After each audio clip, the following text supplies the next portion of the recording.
ಈಗ ಲೋಕಸಭಾ ಚುನಾವಣೆ ಮುಗಿದೈತೆ. ರಿಸಲ್ಟು 4ನೇ ತಾರೀಕು ಅನೌನ್ಸ್ ಆಯ್ತದೆ. ನಿಮ್ಮ ಸಂಸದರು ಗೆಲ್ತಾರೆ ಅನ್ನೋ ವಿಶ್ವಾಸ ಆಯಿತಾ? ನೋಡಿ, ನಾವು ಲೋಕಸಭಾ ಚುನಾವಣೆನ ತಗೊಂಡು ಎಲೆಕ್ಷನ್ ಮಾಡಿದ್ವಿ. ಸನ್ಮಾನ್ಯ ಸಂಸದರು ಮುಕ್ಕಾಲು ಭಾಗ ಒಂದು ಪ್ರತಿಶತ 75% ಅವರೇ ಎಲೆಕ್ಷನ್ ಮಾಡ್ಕೊಂಡಿದ್ದಾರೆ. ಯಾವ ರೀತಿ ಅಂತಂದರೆ ಪ್ರತಿಯೊಂದು ಹಳ್ಳಿಗೂ ಭೇಟಿ ಕೊಟ್ಟಿದ್ದಾರೆ, ಪ್ರತಿಯೊಂದು ಪಂಚಾಯತಿ ಲೆವೆಲಲ್ಲೂ ಭೇಟಿ ಕೊಟ್ಟಿದ್ದಾರೆ. ಅವರೇನು ಅವಧಿನ ಇವತ್ತು ಅದೇ 3ನೇ ಟರ್ಮ್ನಲ್ಲಿ ಇವತ್ತು ಅವಧಿನಲ್ಲಿ ಇದ್ದಾರೆ ಸಂಸದರಾಗಿ. ಅವ್ರ ವ್ಯಾಪ್ತಿ 8 ಕ್ಷೇತ್ರಗಳಲ್ಲೂ ಪ್ರತಿ ಮನೆ ಮಗನಾಗಿ ಮನೆ ಮಾತಾಗಿ ಉಳ್ಕೊಂಡಿದ್ದಾರೆ. ಅವರ ಹೆಸರೇ ಅವರ ಎಲೆಕ್ಷನ್ ಗೆಲ್ಲೋದಕ್ಕೆ ಸಾಕ್ಷಿ.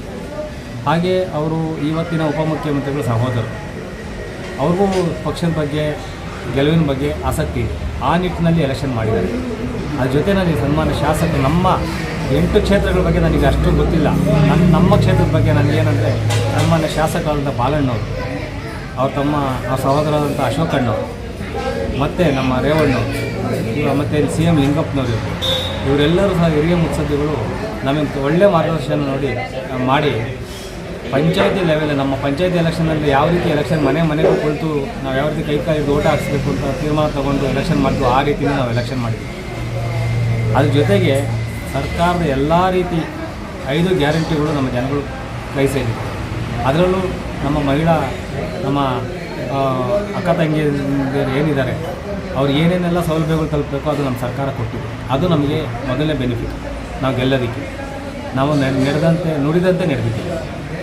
ಅದು ನಮ್ಮ ಜನಗಳು ಕೈ ಬಿಟ್ಟಿದ್ದಾರೆ. ಅದಕ್ಕೆ ಬಿಟ್ಟಿಲ್ಲ ಅನ್ನೋದು ನಮ್ಮ ಒಂದು ಅನಿಸಿಕೆ. ಜೊತೆಗೆ ನಾವು ಕ್ಷೇತ್ರಾದ್ಯಂತ ಓಡಾಡಿರೋ ಪ್ರಕಾರ ಮತ್ತು ನಮ್ಮ ವ್ಯಾಪ್ತಿಗಳಲ್ಲಿ ನಮ್ಮ ಬೂತ್ ವೈಸಲ್ಲಿ ನಮ್ಮ ಕಾರ್ಯಕರ್ತರು ಪ್ರಾಮಾಣಿಕವಾಗಿ ಕೆಲಸ ಮಾಡ್ತಾರೆ. ಯಾವುದೇ ದ್ವಂದ್ವ ನೀತಿ ಇರಲಿಲ್ಲ. ಆಮೇಲೆ ಅದು ಎಸ್ಪೆಷಲಿ ಬಾಲಣ್ಣವರು ಅವರು 5 ಸತಿ MLA ಆಗಿದ್ರು ಸಹ ಯಾವತ್ತೂ ಈಗೋ ತೋರಿಸಲಿಲ್ಲ. ಎಲ್ಲರೂ ಬೇಕು ನನಗೆ ಎಲ್ಲನೂ ಕರ್ಕೊಳ್ಳಿ ಅಂತೇಳಿ ನಮ್ಮ ಈಗ ಸಣ್ಣ ಪುಟ್ಟ ವ್ಯತ್ಯಾಸಗಳಾದಾಗ ನಮ್ಮ ಮನೆ ಬಾಗಿಲುಗಳಿಗೆ ಬಂದು ಸಮಾಧಾನ ಮಾಡಿ ಎಲ್ಲನೂ ಒಟ್ಟಿಗೆ ಸೇರಿಸ್ಕೊಂಡು ಸನ್ಮಾನ್ಯ ಸಂಸದರಿಗೆ ಗೆಲ್ಲೇಬೇಕು ಅಂತೇಳಿ ಕೆಲಸ ಮಾಡಿದ್ದಾರೆ. ರೇವಣ್ಣವ್ರು ಕೆಲಸ ಮಾಡಿದ್ದಾರೆ. CM ಲಿಂಗಪ್ಪನವರು ಅಷ್ಟು ಏಜಲ್ಲಿ ಬಂದು ಕೆಲಸ ಮಾಡಿದ್ದಾರೆ.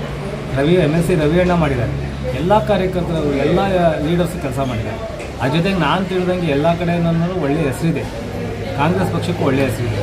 ಈ ಎಲ್ಲ ನಿಟ್ಟಿನಲ್ಲಿ ನಾವು ನೋಡಿದಾಗ DK ಸುರೇಶ್ ಅವರು ಗೆಲ್ಲೋದು ಅನುಮಾನ ಇದೆ. ಗೆದ್ದೇ ಗೆಲ್ತಾರೆ ಅನ್ನೋದು ನಮ್ಮ ಆಶಾಭಾವನೆ ಆಗಿದೆ. ಗೆದ್ದು ಮುಂದೆ ನಮ್ಮ ತಾಲೂಕಿಗೆ ಒಳ್ಳೆಯ ಕೆಲಸ ಆಗ್ತದೆ ಅಂತ ನಮ್ಮ ಅನಿಸಿಕೆ ಇದೆ.